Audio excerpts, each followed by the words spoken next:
সাতসকালেই NIA অভিযান।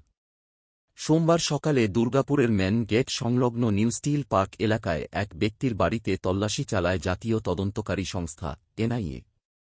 ঘটনাকে কেন্দ্র করে এলাকায় ব্যাপক চাঞ্চল্যের সৃষ্টি হয়। স্থানীয় সূত্রে জানা গিয়েছে, গোলাম জামা বা গোলাম রাজা নামে পরিচিত প্রায় ৩ বছর আগে দুর্গাপুরে এসে বসবাস শুরু করেন। স্ত্রী ও ২ ছেলেকে নিয়ে তিনি ওই বাড়িতে থাকতেন। সোমবার সকাল ৭টা নাগাদ এনআইএর ৬ সদস্যের ২টি দল ওই বাড়িতে পৌঁছে তল্লাশি অভিযান শুরু করে। তল্লাশি চলাকালীন গোটা বাড়ি ঘিরে ফেলা হয় এবং নিরাপত্তা ব্যবস্থা জোরদার করা হয়। কিন্তু কী কারণে অভিযান আর কেনেই বা এনআইএ গোলাম জামাকে গ্রেপ্তার করল তা নিয়ে এনআইএ সরকারি কোনো বিবৃতি দেয়নি। তবে গোলাম জামা ভিন রাজ্যের বাসিন্দা।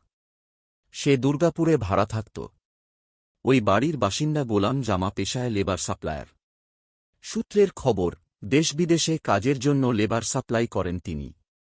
ঘণ্টাখানেক তল্লাশি ও জিজ্ঞাসাবাদের পরে ব্যবসায়ীকে গ্রেপ্তার করে নেয়া।